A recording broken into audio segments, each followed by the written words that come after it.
comenzamos hablando de salud y hay una palabra que a todos nos pone a temblar, que es Alzheimer, que es esta enfermedad neurodegenerativa que nos preocupa a todos llegar a un momento padecerla o que nuestros familiares la padezcan. Y precisamente vamos a hablar de todos los detalles, por qué sucede, qué hacer con las personas que queremos, cómo tratarlas, y para eso viene a hablarnos el doctor neuropsicólogo Alejandro Lira.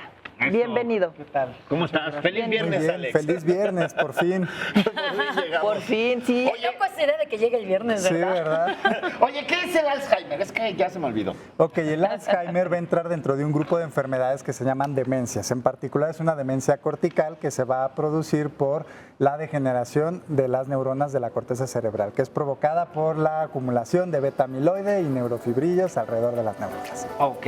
Y nos da a todos miedo, ¿verdad? Porque de A todos repente nos da miedo que nos llegue decimos, la demencia. ay, qué horror que me llegue a pasar, o que a la familia que amamos tanto de repente ya no nos conozcan. ¿Cómo es. son los primeros síntomas o los primeros detalles con los cuales lo podemos detectar? Ok, bueno, la realidad es que a todos vamos a ir presentando este deterioro cognitivo que se va a dar con la edad.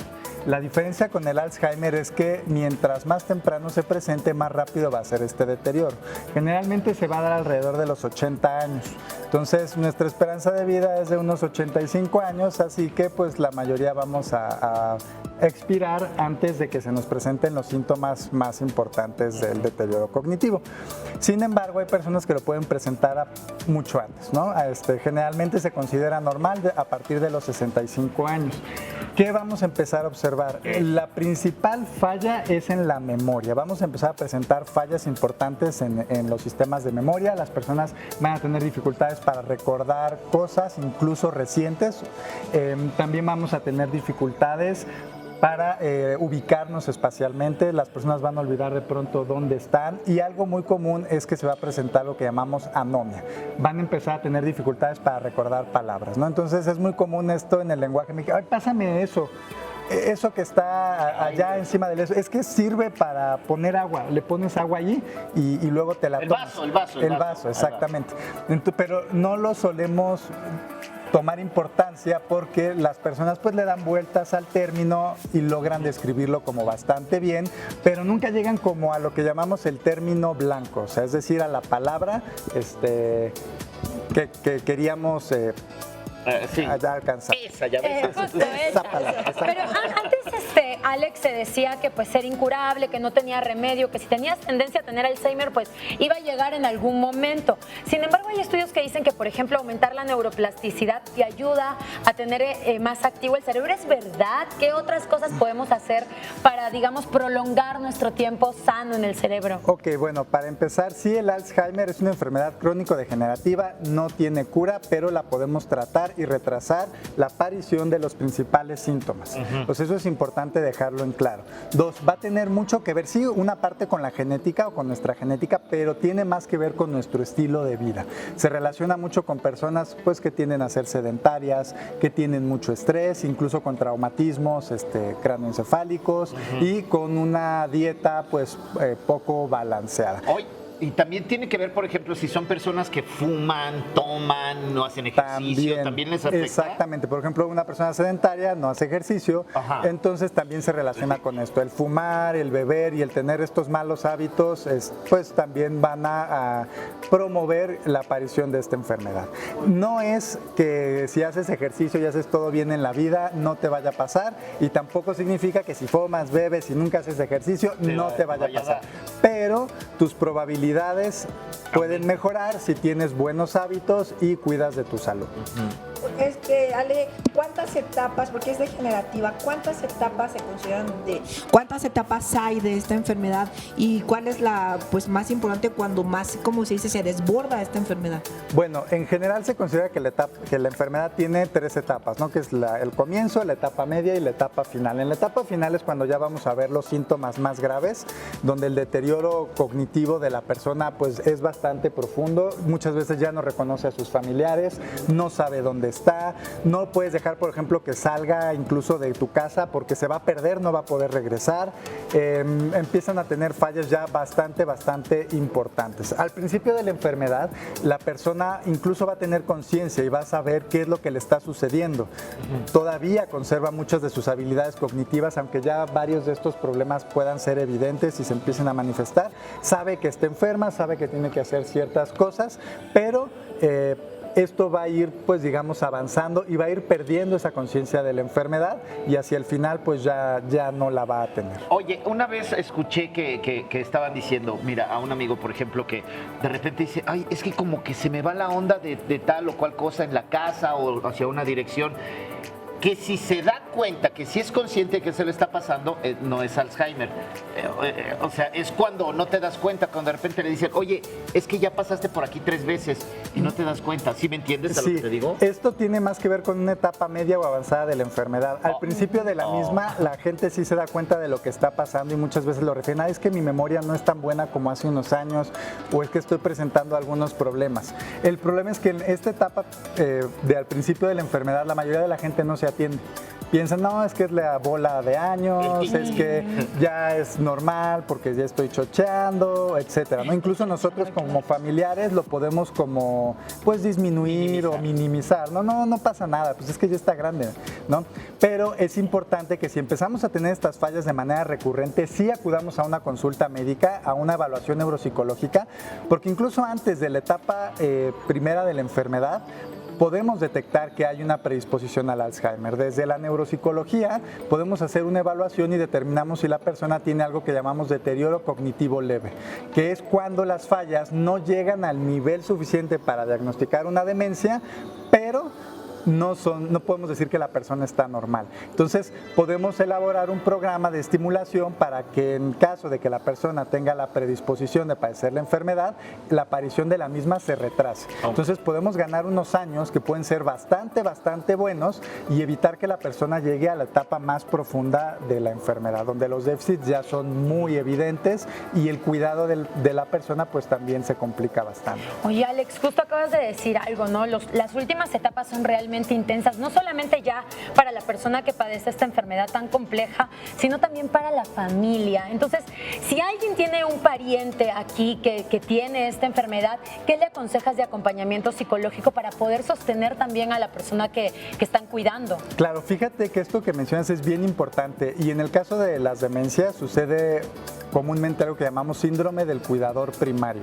Y es que la persona que está encargada de cuidar al que padece la enfermedad se empieza a abandonar emocional y físicamente. O sea, con tal de cuidar al otro se empieza a abandonar a sí mismo y empieza a tener pues problemas emocionales, incluso problemas de salud, dejan de alimentarse correctamente, empiezan a dejar su vida social, de hacer sus actividades porque toda su vida comienza a girar en torno al cuidado de esta persona. Y esto también es algo muy relacionado con la cultura mexicana, de es que tienes que cuidar a tu mamá y todo el tiempo tiene exactamente el sacrificio.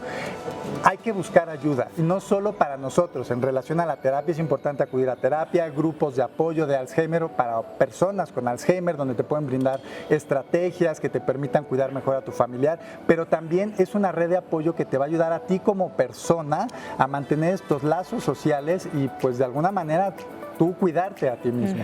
Y la segunda también va a tener que ver con solicitar apoyo, pedir apoyo para cuidar a esta persona. Hacia la etapa media y final de la enfermedad, el cuidado que tiene que tener el enfermo ya es un cuidado especializado, no es algo que una persona normal pueda hacer. Te tienes que preparar, tienes que tener incluso pues aparatos especiales o una indumentaria especial. Y nuevamente es mucho de la cultura mexicana de no, yo no voy a pedir ayuda, no voy a contratar una enfermera, no voy a llevar a mi mamá o a mi papá o a mi familiar a un asilo porque costaría eso, ¿no? Además. Es que hasta se olvidan de comer, ya no pueden comer. Exactamente, ya no pueden comer y de pronto también la gente empieza a caer en el maltrato. como no es fácil lidiar con esta persona, imagínate, una persona de unos 65, 70 años, que ya está en la etapa avanzada de la enfermedad, se comporta como un niño de 5 años, 4 años, hace berrinches, te dice no quiero comer esto, te puede aventar las cosas, se hace del baño, puede ser violento. Necios. La diferencia, necio, terco. Se olvidan hasta de caminar, ¿verdad? Exactamente. Entonces, a un niño de 5 años yo puedo agarrar, abrazarlo y contenerlo cuando está haciendo una rabieta. Intenta hacer eso con un adulto de 70 años. No, pues te da un descontón. Exactamente. Entonces, incluso aquí tenemos que conocer técnicas que nos permitan lidiar con esta situación. Y es donde muchos familiares empiezan a desesperar. No, es que ya me gritó, ya me pegó. Pero es que a eso nos lleva la enfermedad. Entonces tenemos que ser comprensivos hacia el enfermo y también comprensivos hacia nosotros mismos, que muchas veces no lo somos. Y entonces las personas empiezan a caer en el maltrato hacia el enfermo. Los terminan encerrando en cuartos. Ha habido casos donde incluso los encadenan en la azotea, en una covacha, porque ya no quieren lidiar con este tipo de situaciones. Entonces hay que entender, esta persona no es que esté consciente y no lo está haciendo por lastimarte, no te quiere herir, no, es que está enfermo y necesita un cuidado que tal vez tú no sabes cómo darle y que tú tampoco le puedes dar. Entonces es importante que encontremos quién le pueda dar o incluso un lugar donde le puedan dar este cuidado que necesita. Que debería. Es que luego los familiares si no se quieren separar. A mí me decía un amigo que estaba, su mamá enferma, decía, es que ella no se acuerda quién soy, pero yo sí sé quién es ella y la amo y no lo puedo dejar. Pero entonces también viene el problema, pues las instituciones de repente después no tenemos la posibilidad de pagarlas. ¿Hay instituciones públicas para ellos? No. Oigan, Desafortunadamente. y yo creo que sobre todo, o sea, sí es una cuestión preocupante que le suceda a algunos de nuestros familiares, abuelitos, padres y todo lo demás, pero también el pavor que sentimos nosotros. Y seguramente usted que nos está viendo ahí en casita, también le preocupan muchas cosas. Quiero hacer una cosa, bueno, queremos aquí en el programa hacer una cosa. Vamos a irnos a una pausa, vamos a pedirle al doctor que se quede con nosotros y usted envíenos sus preguntas al 55 21 13 15 49. Si tiene alguna cuestión acerca del Alzheimer, aquí lo vamos a contestar con muchísimo gusto. Entonces, por lo pronto nos vamos a un pequeño corte y volvemos. Regresamos. Bueno, pues nos han llegado ya algunas de las preguntas por parte de nuestro público, como el señor Leonardo desde Ecatepec, en el Estado de México. Creo que ya lo habías mencionado, pero él vuelve a preguntar o pregunta, ¿a qué edad comienza el Alzheimer como tal? Ok, bueno, la edad de comienzo general del Alzheimer es a partir de los 65 años, de entre los 65 y los 80 años, aunque puede haber una presentación temprana que va a ser entre los 40 y los 65 años.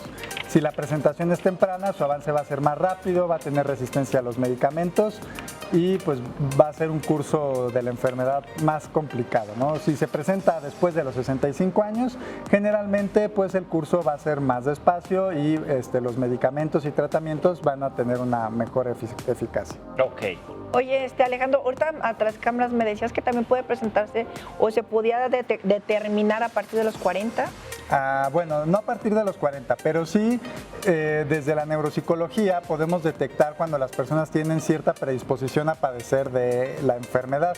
Lo que hacemos es, se tiene que hacer una evaluación y determinamos si la persona tiene algo que se llama deterioro cognitivo leve. Cuando el deterioro cognitivo leve se presenta en su modalidad con afección a la memoria, la persona tiene una mayor probabilidad de desarrollar la enfermedad de Alzheimer. Por lo tanto, desarrollamos un programa de intervención para que el transcurso de la enfermedad sea mucho más lento y podamos retrasar los principales síntomas. Me llamó mucho la atención cuando dijiste eso en el anterior bloque, Alex, porque ¿quién se debería hacer ese diagnóstico? O sea, para prevenirlo. Primero ya, la disposición genética, si tuviste papá, mamá, abuelos con Alzheimer, pero ¿qué otra para decir, voy a ir al neuropsicólogo a hacer este test? Bueno, mira, a partir desde los 60, 55, 58 años puedes realizar la evaluación, porque de hecho cuando las personas se hacen el diagnóstico de Alzheimer alrededor de los 65 años, se considera que tienen 7 años lidiando con ciertos síntomas de la enfermedad que han ido de menos a más. Cuando llegan al diagnóstico es porque ya están en la etapa temprana de la enfermedad y los síntomas ya pues tienen cierta presencia, pero desde antes se comenzaron a presentar. Entonces mi sugerencia es la siguiente: si a partir de los 55 años tienes fallas en la memoria, de ubicación espacial, en tu lenguaje, lo ideal es que vayas a hacerte una evaluación. Si además de eso tienes cierta predisposición genética porque tu papá, tu mamá o algún tío o tía padeció la enfermedad, entonces es muy importante que lo hagas. También los abuelos. Ok, ¿vale? mira, Mónica de Jalisco también nos escribe y nos dice que si hay alguna forma o un método de prevención para evitarlo totalmente. No se puede evitar totalmente, puedes disminuir tus probabilidades de padecer la enfermedad. ¿Cómo puedes hacer esto? Primero, tener una vida activa, hacer ejercicio recurrentemente. De pronto pensamos que, es que hago ejercicio una vez a la semana porque me voy a caminar al parque. No es suficiente. Hablamos de 10 a 15 minutos al día por lo menos de hacer ejercicio.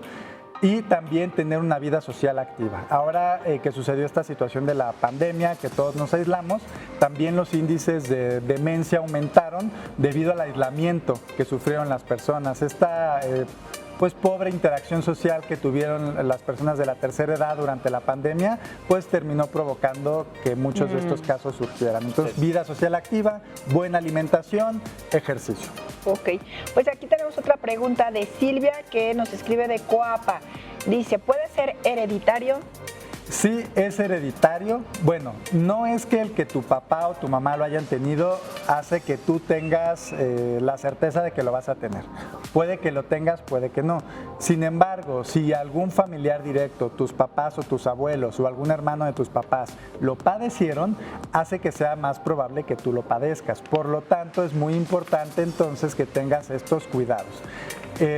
También algo que se puede hacer es un estudio genético, porque aunque tus familiares hayan tenido la enfermedad, no significa que tú tengas los genes que lo predisponen. Hoy en día ya hay diferentes empresas que te permiten hacer un estudio genético para determinar a qué enfermedades tienes predisposición. Por ahí hace poco hubo un caso de una artista muy famosa, creo que era no me acuerdo si era cantante o... ¿No te acuerdas? No me acuerdo. Creo que me tengo que revisar.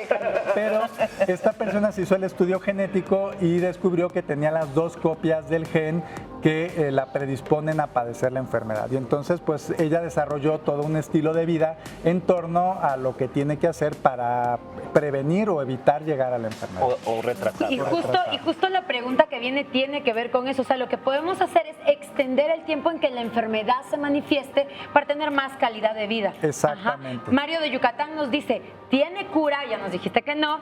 ¿O solo se controla? ¿Y de qué manera podemos hacer esto más llevadero también para ellos, para las personas que están enfermas?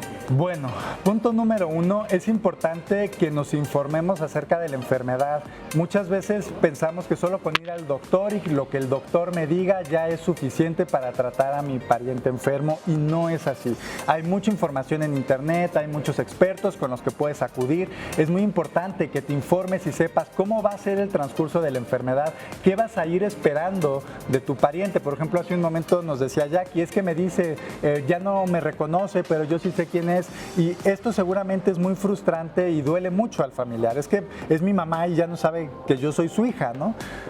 No lo está haciendo a propósito. Es una persona que está perdiendo sus recuerdos y sus capacidades cognitivas. Entonces tienes que partir de esa comprensión y de esa empatía. No eres tú el principal afectado y vas a ir esperando que este tipo de comportamientos se presenten. Entonces, si tú te informas cómo va a ser el transcurso de su enfermedad, puedes ir esperando este tipo de cosas y seguramente vas a seguir sintiendo feo. Cuando tu mamá te diga, oye, ¿y tú quién eres? Tú no eres mi hija. Vas a sentir feo. Pero de alguna manera es algo que ya estabas esperando que sucediera. Te puedes preparar. Y te puedes preparar emocionalmente. Ajá. Vayan a terapia emocional también para poder lidiar con todos Los estos familiares. aspectos emocionales. Claro. Así es. Oye, Nadia de Nesa nos escribe, ¿qué tipo de estudios en específico hay que hacerse para detectar el Alzheimer? Bueno, primero se hace el estudio neuropsicológico para determinar las características de los déficits cognitivos. Segundo, hay que entender algo, el Alzheimer no se puede diagnosticar hasta que la persona haya fallecido, porque la única manera de hacerlo es mediante una... Ay, ya se me olvidó... Alejandro, creo que sí tienes que un análisis del tejido cerebral de la persona, para lo cual pues Hay que meter cuchillo. directamente. Y pues eso... Solamente hasta que haya fallecido. Exactamente. Entonces, ¿qué hacen los doctores y qué hacemos los neuropsicólogos? Revisamos el perfil cognitivo de la persona, las fallas cognitivas que presenta, las características heredofamiliares que tiene y determinamos pues si esta persona tiene una alta probabilidad de tener la enfermedad. Generalmente se llega al diagnóstico porque pues es una enfermedad que se ha descrito muy bien, el curso de la enfermedad casi siempre es el mismo en la mayoría de los pacientes, por lo tanto el doctor o el neurólogo mediante la clínica pues puede determinar que el paciente está padeciendo de la enfermedad de Alzheimer. Exactamente. Bueno, a ver, acá tenemos otra pregunta. Jimena de Coyoacán que dice, ¿cómo podemos identificar los síntomas de Alzheimer y no confundirlos con los de una persona de la tercera edad que comienza a tener una deficiencia de memoria simplemente por la edad y no por esta enfermedad? Bueno, primero la cotidianeidad. O sea, sí sabemos que todos nos vamos a ir deteriorando un poco conforme vamos avanzando en nuestra edad, pero una persona con demencia se va a deteriorar mucho más rápido.